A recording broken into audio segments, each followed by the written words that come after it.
ஈரோட்டில் 129 ருபீஸ்க்கு 5 வெரைட்டியான சிக்கனோட சாப்பாடு கொடுக்குறாங்க. எங்கன்னு பார்த்தலாமா? அதுக்கு முன்னாடி நம்மளை ஃபாலோ பண்ணி அப்படி நம்ம வந்து ஸ்பாட் தான் ஈரோடு சோலார் கிட்ட லொக்கேட் ஆயிருக்க எம்எம்சி சோலார். இவங்க ஆம்பியன்ஸ் வந்து அவ்வளோ நீட் அண்ட் ப்ளசண்ட்டாக இருந்தது. இவங்க நிறைய டிஷ்ஷஸ் கொண்டு வர போகிறாங்க, லைக் கெபாப் அதெல்லாம் நிறைய கொண்டு வர போகிறாங்க.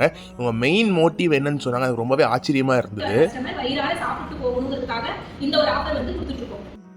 இவங்க சொன்ன இந்த வார்த்தை எனக்கு ரொம்பவே எமோஷனல் ஆயிடுச்சு. 129 ரூபாய்க்கு white rice, chicken Chintamani, pepper chicken, Pallipalayam chicken, fried chicken, ஒரு ஃபுல் பாயில்டு எக்கு, அப்புறம் வந்து பட்டர் சிக்கன், அப்புறம் வந்து ஒரு ஸ்வீட்லாம் கொடுத்துருக்காங்க. Just 129 rupees. செம்ம இல்லை, டேஸ்ட்டும் ஒன்றுக்கு ஒன்று குறைச்சது இல்லைங்க, சூப்பராகவே இருந்தது. எனக்கு ரொம்பவே பிடிச்சிருந்தது. டேஸ்ட்டு பர்ஃபெக்டாக இருந்தது. சிக்கன் நல்லா குக்காக இருந்தது. எனக்கு ரொம்பவே பிடிச்சிருந்தது. கண்டிப்பாக ட்ரை பண்ணலாம். அண்ட் இவங்க நிறைய டிஷ்ஷஸ் ஒன்று கொண்டு வர போகிறாங்க. ஒவ்வொரு வாய் வைக்கும் போது அவ்வளோ டேஸ்ட்டாக இருந்தது. மெயினாக வந்து ஃப்ரைடு சிக்கன் எடுத்து சாப்பிடும்போது டேஸ்ட்டு சூப்பராகவே இருந்தது. எனக்கு ரொம்பவே பிடிச்சிருந்தது.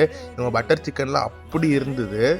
இவங்ககிட்ட சாப்பாடு தண்ணி குழம்பு எத்தனை டைம் வேணாலும் வாங்கிக்கலாம். கண்டிப்பாக ட்ரை பண்ணி பாருங்கள். மெயினாக இவங்களோட சாப்பாடு டேஸ்ட்லாம் சூப்பராகவே இருந்தது. தண்ணி குழம்பு எனக்கு ரொம்பவே பிடிச்சிருந்தது. அதுபோக பச்சை புளி ரசம் செம்மையாக இருந்தது. எத்தனை பேருக்கு பிடிக்கும்னு சொல்லி கீழே கமெண்ட் பண்ணி. எனக்கு ரொம்பவே பிடிச்சிருந்தது பச்சை புளி ரசம்.